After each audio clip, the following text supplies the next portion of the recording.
The Interstate 55 in Illinois wasn't just a highway tonight. It was a cold, roaring river of steel and indifference. A brutal hailstorm had turned the twilight into a premature night, painting the world in shades of bruising purple and charcoal gray. The asphalt was slick with ice and oil, a black mirror reflecting the blinding headlights of massive 18-wheelers thundering past at 70 miles per hour. The sound was deafening, a constant rhythmic vibration that shook the earth like a heartbeat of a mechanical monster. In this hostile kingdom of speed and noise, there was no room for mercy. The invisible villain here was the crushing apathy of the rush hour. Hundreds of drivers were rushing home to their warm dinners, completely blind to the tragedy unfolding just inches from their tires in the freezing mud of the shoulder.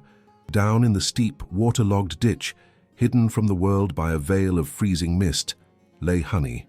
She was a beautiful golden retriever mix, though you wouldn't know it now. Her golden coat was plastered to her shivering ribs with mud and blood. She lay half submerged in a pool of icy water that was slowly rising with the storm's fury. Her back legs were useless, dead weight dragging her down, the result of a car that had struck her hours ago and sped away without looking back. Pain radiated through her body in hot waves, but her dark, expressive eyes weren't filled with self-pity. They were fixed with terrified devotion on the tiny, trembling ball of fluff beside her, her 45-day-old puppy, Little Brave. Honey knew with the ancient instinct of a mother that her time was bleeding out into the cold ground. She let out a low, agonizing whine, not for herself, but for him. With the last ounce of her fading strength, she nudged Little Brave with her cold nose, pushing him away from her warmth, up towards the terrifying road. It was a heartbreaking gesture of sacrifice. She was telling him, "Leave me, go, save yourself." But Little Brave, a creature so small he could fit in a pair of cupped hands, refused the command. He whimpered, a high-pitched sound that was swallowed instantly by the roar of the trucks, and buried his face in her neck, trying to share his tiny body heat with her. He was shivering violently, but the bond of love was stronger than the survival instinct. But the storm was getting worse.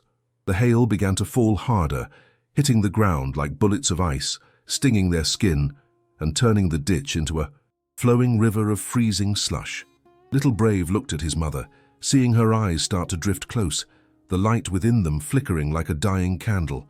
He realized in his innocent heart that staying meant death for both of them. Panic, sharp and electric, seized him. He looked up the steep, slippery embankment towards the monstrous lights of the highway. He was terrified of the noise, but he was more terrified of being alone in the dark. With a sudden yip of determination, he scrambled up the mud, sliding back twice before his tiny claws found purchase on the gravel. Enter Thomas, a 55-year-old long-haul trucker with a face weathered by 1,000,000 miles of asphalt and eyes tired from weeks of solitude. He sat high in the cab of his massive rig, a heated sanctuary against the chaos outside. A hymn played softly on the radio, Amazing Grace, competing with the rhythmic slap of his wipers against the windshield. Thomas was exhausted, his mind focused solely on the hot coffee waiting for him at the next truck stop, 30 miles away. He had seen everything on these roads, accidents, deer, stranded cars, but he had never seen a ghost. And that's exactly what he thought he saw when a flash of white movement appeared in his peripheral vision, dangerously close to the white line. Before we witness the moment that changes 2 lives forever, please take a second to subscribe to our channel. If you believe that God places angels on our path when we need them most, hit that button and leave a prayer for safety in the comments. This puppy is about to risk everything, and he needs all the prayers he can get. It happened in a heartbeat. Little Brave didn't just stand on the shoulder, he ran directly into the lane. He stood there, a tiny speck of defiance against a 40-ton machine, barking silently at the blinding lights. Thomas screamed, "Jesus!" and slammed his foot on the brake pedal with every ounce of his strength. The air brakes hissed and screamed like a banshee, the tires locking up and skidding on the icy road. The massive truck shuddered and groaned, the trailer fishtailing slightly before coming to a smoking halt just feet from the tiny animal. Thomas's heart was hammering against his ribs like a trapped bird. He sat there for a second, shaking, gripping the steering wheel until his knuckles turned white. Anger flooded Thomas's system, the adrenaline reaction of a man who thought he had just killed something. "Crazy mutt," he grumbled, grabbing his heavy flashlight and swinging the door open. The wind hit him like a physical blow, carrying ice and the smell of burnt rubber. He jumped down from the cab, fully intending to chase the stray dog away for its own safety. But Little Brave didn't run. He stood his ground on the asphalt, soaking wet and shivering so hard his teeth chattered audible clicks. When Thomas approached, looming over him like a giant, the puppy didn't cower. Instead, he lunged forward. The puppy didn't bite too. Attack. He grabbed the thick denim hem of Thomas's jeans with his baby teeth and pulled. He growled, a tiny, ferocious sound, and tugged backwards towards the dark, unseen ditch. Thomas stopped, confused. The anger evaporated, replaced by a chilling realization. This wasn't aggression, it was communication. The puppy released the pant leg, ran 3 steps toward the edge of the road, stopped, looked back at Thomas, and barked, a sharp, demanding sound. "Follow me." Thomas felt a shiver that had nothing to do with the cold. He gripped his flashlight tighter. "What are you trying to tell me, little one?" he whispered into the wind. Thomas stepped off the safety of the pavement and followed the puppy to the edge of the embankment. He shone his high-powered beam down into the darkness. The light cut through the mist and hail, illuminating the nightmare below. At first, he only saw mud and weeds. Then the beam caught the reflection of eyes. Honey was there, the water now up to her chin. Her head held high in a desperate attempt to keep her nose above the freezing flood. She looked up at the light, not with fear, but with a heartbreaking resignation. She had been waiting for the end, and instead, she saw a man. The sight dropped Thomas to his knees in the gravel. "Oh, dear God," he gasped, the horror of the situation hitting him in the gut. The mother couldn't move. She was trapped in a prison of freezing mud and paralyzed limbs. Little Brave didn't wait for Thomas. He slid back, down the mudslide, splashing into the icy water to paddle over to his mother. He climbed onto her shoulder, licking her face frantically, as if saying, "Look, Mama, I brought him. I brought the giant." The water was rising fast. If Thomas didn't act immediately, the cold would stop her heart, or the water would fill her lungs. The invisible clock was ticking louder than the storm. The image of that puppy fighting the freezing water to comfort his dying mother is something that will haunt us forever. He refused to let her die alone. Please hit the like button right now if you are praying for their survival. May God bless every person who stops to help a suffering soul. But Thomas is one man, and the ditch is deep and treacherous. How will he get a paralyzed dog out before the water claims them both? The rescue is about to get dangerous. Thomas knew that hesitation was the enemy. With a deep breath of freezing air, he stepped off the solid edge of the road and slid down into the darkness of the ditch. The mud was like greased clay, seizing his heavy boots and pulling him down faster than he intended. He crashed into the icy water next to Honey, the impact sending a shockwave of cold through his jeans that took his breath away. The water was deeper than it looked from above, reaching his thighs, swirling with a deadly chill. He was now in the belly of the beast, sharing the freezing prison with the dying mother. Honey didn't move, but her eyes followed him, wide with a mixture of terror and a flicker of desperate hope. She was no longer just an animal. She was a soul trapped in a broken body. When Thomas placed his hands on Honey's wet fur, he gasped. She was cold, unnaturally cold, like a stone left out in winter. Her body was rigid with shock, and when he tried to gently slide his arms under her belly to lift her, she let out a sharp, guttural cry of pain. It was a sound that tore through the noise of the storm, silencing even the thunder for a split second. Little Brave, paddling frantically in the water nearby, nipped at Thomas's sleeve, confused and protective. "I'm sorry, girl. I'm so sorry," Thomas whispered, his voice trembling. He realized with sinking dread that simply lifting her was impossible. She was dead weight, almost 70 pounds of soaked fur and broken bones, and his footing in the slime was non-existent. He tried to heave her up, straining his back, but his feet slipped on the slick clay bottom. He fell backward into the slush, the water splashing over his face. Panic began to rise in his chest. The invisible villain of the storm was laughing at him. The water level was inching up visibly now. If he couldn't get her out in the next few minutes, she wouldn't die from her injuries. She would drown right here in front of her puppy. He needed leverage. He needed the strength of his machine. He looked up at his truck, the massive grille looming like a fortress above them. "I'll be right back. Don't you quit on me," he shouted at the dogs, scrambling up the mud bank on his hands and knees. claws of panic tearing at his mind. Reaching the truck, Thomas moved with the frantic energy of a man possessed. He didn't just walk. He tore through his toolbox, throwing wrenches and chains aside until his freezing fingers found what he needed: heavy-duty nylon cargo straps. These were designed to hold down tons of steel, but tonight they would cradle a fragile life. He grabbed a thick wool blanket from his sleeper berth, ignoring the biting wind that whipped his face.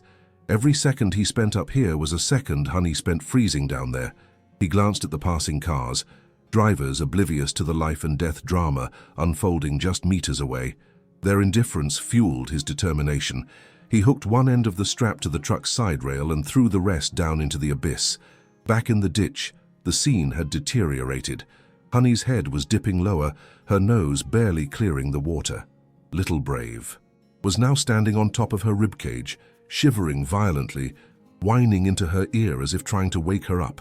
Thomas waded back in, the water now biting at his waist. He worked quickly but gently, sliding the wide yellow nylon straps under Honey's chest and hips. It was a delicate operation. One wrong move could sever her spinal cord completely. She whimpered softly as the straps tightened, her eyes rolling back, but she didn't fight him. She had surrendered control to this stranger. She trusted him with her life. "Okay, Little Brave, you have to help me," Thomas grunted, tying the puppy into a makeshift sling made from his scarf and securing it to his own chest. He couldn't leave the baby behind, and he needed both hands for the mother. With the puppy secure against his heart, Thomas grabbed the other end of the cargo straps. He wasn't just lifting, he was anchoring himself into the mud, using his legs as pistons. He began to pull, inch by inch, sliding Honey's heavy body up the slick embankment. The mud fought them, sucking at her limbs, trying to keep its prisoner. It was a grueling tug-of-war against gravity and nature. Then disaster struck. Halfway up the slope, a chunk of the bank gave way under Thomas's left boot. He lurched violently to the side, losing his grip on the strap. Honey began to slide back down towards the water, a terrifying, slow-motion descent into the dark. "No!" Thomas screamed, lunging forward. He caught the strap just before it slipped out of reach, the friction burning his palms even through his gloves. He slammed his body against the mud, digging his heels in, his muscles screaming in protest. For a terrifying second, they hung in suspended animation, man and dog, dangling over the edge of failure. Little Brave barked furiously from inside Thomas's jacket, a tiny warrior urging him to fight. Thomas found a reserve of strength he didn't know he had. Maybe it was adrenaline. Maybe it was the prayer he had whispered earlier. He groaned, a primal sound of effort, and hauled Honey up the last 5 feet. He didn't stop until he dragged her completely onto the rough, solid asphalt of the shoulder. He collapsed beside her, gasping for air, the rain mixing with the sweat on his face. They were out. The ditch had lost. The trucks roared past them, shaking the ground, but they were safe on the hard surface. He quickly wrapped Honey in the dry wool blanket, covering her shivering body. She was barely conscious, her gums pale as paper. They made it out of the death trap, but Honey is unresponsive and freezing cold on the side of the highway. Is this the end for her? Are you rooting for this angel? Your like helps us share more rescue missions. Subscribe to support the channel. Now, let's see if she can survive the shock. The rescue wasn't over. The environment was still hostile. The wind chill on the open road was deadly. Thomas knew he had to get them inside the cab immediately. He scooped Honey up in his arms. She felt terrifyingly light now, drained of all energy, and carried her to the passenger side of the truck. Climbing the high steps with a paralyzed dog was a challenge, but he managed to maneuver her onto the floor of the cab, right in front of the powerful heater vents. He blasted the heat to the maximum setting. He then unwrapped his scarf and placed a shivering, wet Little Brave right on top of his mother's neck. Inside the cab, the silence was a shock after the roar of the storm. The only sound was the humming of the engine and the aggressive blowing of the heater. Thomas sat in the driver's seat, his hands shaking so hard he couldn't hold his coffee thermos. He looked down at his passengers. The contrast was heartbreaking. The rugged, industrial truck interior and the fragile, broken family on the floor mat. The smell of wet dog and swamp mud filled the small space, but to Thomas, it smelled like victory. He reached down and touched Honey's ear. It was still cold. She hadn't moved since. He put her down. Little Brave was doing his part. The puppy was licking Honey's closed eyelids, his tiny tail wagging slowly, uncertainly. He was trying to clean the mud from her face, acting as her nurse. Thomas watched, tears welling in his eyes, blurring the lights of the dashboard. "Come on, Mama, come back to us," he whispered, his voice thick with emotion. He grabbed a bottle of water and poured a little into the cap, bringing it to Honey's mouth. She didn't react. The abstract villain had shifted from the storm to the silent killer. Hypothermia and shock. Thomas realized that warmth alone might not be enough. He needed to get to a vet, but he was in the middle of nowhere, miles from the nearest town. He put the truck in gear, the massive engine roaring to life, vibrating the floorboards. He merged back onto the highway, not as a worker delivering cargo, but as an ambulance driver on a holy mission. He glanced down every few seconds. Honey's breathing was shallow, irregular. The next hour would decide everything. She was fighting a battle inside her own body, and Thomas could only drive and pray. Then a small miracle occurred in the warm glow of the dashboard lights.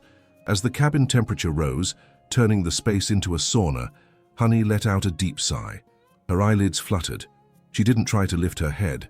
She was too weak, but her tail, hidden beneath the wool blanket, gave a single faint thump against the floor. Little Brave froze, then yipped in excitement, burying his face in her fur. Thomas let out a laugh that sounded more like a sob. She was still in there. She hadn't left them yet. But as he looked at her unnatural posture, he knew the paralysis was real. The road ahead was going to be long and painful. Thomas drove his massive 18-wheeler like a man possessed, the engine roaring through the quiet streets of the nearest town. He pulled the rig right up to the front entrance of the 24-hour emergency veterinary clinic. The air brakes, hissing loudly in the peaceful night, announcing their desperate arrival. He jumped out of the cab, his boots hitting the pavement hard, and ran around to the passenger side. When he opened the door, the heat spilled out, carrying the scent of wet fur and fear. He scooped Honey up into his arms. She was limp, her head lolling against his chest like a rag doll, and Little Brave scrambled to balance on top of the bundle, refusing to be separated from his mother for even a second. They burst into the sterile, bright waiting room like a whirlwind of chaos. "I need help, she's been hit, she's paralyzed," Thomas bellowed, his deep voice cracking with panic. The receptionist gasped, dropping her pen, as the sight of the muddy, burly trucker cradling the broken golden dog froze the room. A team of vet techs, conditioned for trauma, didn't hesitate. They rushed forward with a gurney, their movements sharp and professional. They lifted Honey from Thomas's trembling arms, and for the first time, Thomas felt the terrifying weight of emptiness. He was covered in mud, blood, and dog hair, standing alone under the harsh fluorescent lights while his new family was wheeled behind the dreaded double doors. Little Brave, however, wasn't having it. As they wheeled his mother away, he let out a scream, not a bark, but a scream of pure terror, and scrambled off the gurney, chasing the wheels. A nurse tried to grab him, but Dr. Roberts, the lead veterinarian, stopped her. "Let him go. He might be the only thing keeping her holding on," she said, her eyes scanning the critical patient. They entered the trauma room, a place of stainless steel and beeping machines. Honey was lifted onto the table, and the team went to work. IV lines were established, warm fluids pumped into her freezing veins, and oxygen masks applied. She was fighting a war on multiple fronts: severe hypothermia, shock, and the mysterious, terrifying injury to her spine. The initial assessment was grim. Dr. Roberts ran her hands over Honey's spine, her face tightening with every inch. "She has no deep pain sensation in her hind legs." "None," she announced, her voice flat and serious. "Get me x-rays, Stat. We need to see if the cord is severed." Thomas watched through the small glass window of the swinging door, his hands pressed together in a tight white-knuckled prayer. He felt like an intruder in this world of medicine, a helpless spectator to a tragedy he had tried so hard to prevent. He saw them maneuvering. The heavy x-ray machine over Honey's broken body, the puppy sitting in the corner of the room shivering, his eyes glued to the metal table. Minutes felt like hours. When Dr. Roberts finally came out to the waiting room, she didn't have a smile on her face. She held up a digital tablet showing a ghostly image of Honey's skeleton. "It's bad, Thomas," she said, not sugarcoating the truth. "Her pelvis is shattered in 3 places, and there is significant compression on the L4 vertebrae. That's why she can't walk. The internal bleeding is slow, but it's there. Honestly, most people would put a dog in this condition to sleep. The surgery alone is thousands of dollars, and there's no guarantee she'll ever walk again. Thomas looked at the doctor, then at the photo of his wife on his phone screen, and finally back at the closed door where the puppy was waiting. He didn't blink. I don't care about the money, Doc. I've got savings. I've got a pension. What I don't have is the heart to let that puppy watch his mama die because of a price tag. He pulled out a worn credit card and slammed it on the counter. You fix her. You do whatever you have to do to save her. I'm not leaving here without them. Dr. Roberts looked at the trucker, saw the tears mixing with the road dust on his face, and nodded. Okay, we operate now. The surgery was a marathon of tension. For 4 hours, Thomas paced the small waiting room, wearing a hole in the linoleum floor. He drank stale coffee that tasted like battery acid, his mind replaying the image of Honey in the ditch. Inside the OR, it was a battlefield. Honey's blood pressure bottomed out twice. The trauma of the accident combined with the anesthesia was almost too much for her battered heart. At one point, the monitor began to chime that slow rhythmic alarm that signals a crashing patient. Pushing atropine. Come on, girl, stay with us, Dr. Roberts urged, her hands working deftly inside the open incision to stabilize the fractured bones with titanium plates. Little Brave had been placed in a kennel right next to the recovery zone, within sight of the surgery glass. Throughout the procedure, he didn't sleep. He sat like a stone statue, his tiny nose pressed against the bars, watching the humans work on his mother. The nurses swore later that whenever Honey's vitals dropped, the puppy would let out a low, mournful howl, and miraculously, the heart rate on the monitor would climb back up. It was as if he was tethering her soul to the earth, refusing to let her slip away into the darkness. He was the anchor, and she was the ship tossing in the storm. Finally, the doors opened. Ideally, this would be the moment of relief, but Dr. Roberts looked exhausted. She survived the surgery, she said, wiping sweat from her forehead. We fixed the pelvis and relieved the pressure on the spine, but she paused, the heavy word hanging in the air. She lost a lot of blood. The next 12 hours are the kill zone. If she strokes, shouts, or throws a clot, we lose her. She's in a coma, Thomas. She hasn't woken up from the anesthesia yet, and she should have. Her body is just tired. Thomas was allowed into the ICU to say what might be his goodbyes. The room was dim, lit only by the glowing screens of the life support machines. Honey lay on a heated pad, wrapped in blankets, a tube down her throat, breathing for her. She looked small, frail, and incredibly peaceful. Thomas pulled a chair up to her head. He reached into his pocket and pulled out his rosary, wrapping it gently around the IV stand. You listen to me, Honey, he whispered, stroking her velvet ear. You fought the car. You fought the storm. You fought the ditch. You don't get to quit now. Not when you're warm. He went over to the kennel and picked up Little Brave. The puppy was trembling, exhausted from his vigil. Thomas placed the puppy gently on the bed, right next to Honey's face, nestled in the curve of her neck. The nurses might have objected, but nobody dared to speak. The moment the puppy's fur touched his mother's nose, something shifted in the room. Little Brave didn't curl up to sleep. He began to lick her muzzle. He licked her eyes, her ears, her nose, letting out tiny, sharp yips. Wake up, wake up. It was a frantic, demanding love. For an hour, nothing happened. The monitor beeped its monotonous rhythm. Thomas felt hope draining away like water from a cracked cup.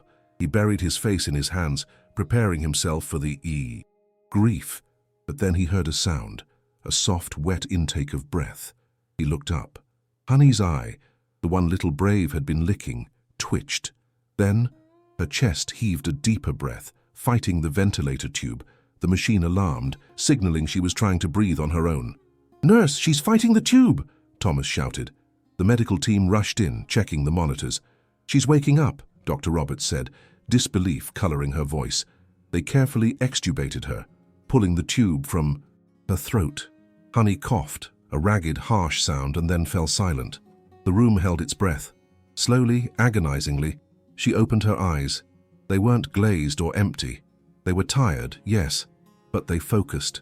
She didn't look at the doctor. She didn't look at Thomas. She rolled her eyes down to look at the tiny ball of fluff pressed against her neck.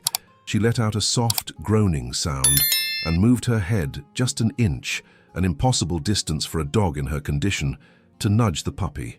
Little Brave went absolutely berserk with joy, covering her face in kisses, his tail a blur of motion. Thomas collapsed back into his chair, tears streaming freely down his face, washing away the grime of the road. "She's back," he sobbed, laughing and crying at the same time. "The stubborn girl is back." Dr. Roberts checked the reflexes in her hind legs. She pinched a toe. Honey's leg didn't kick, but her ear flicked. "There's no movement yet," the doctor cautioned, but she felt that. "The nerves are intact. It's a miracle, Thomas. A bona fide miracle."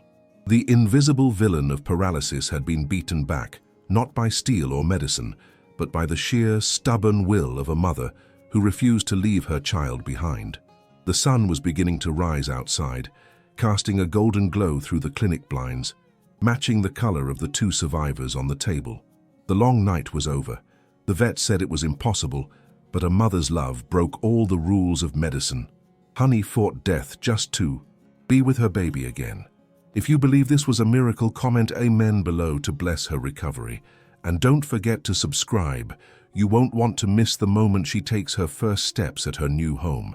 Now, let's watch their happy ending unfold.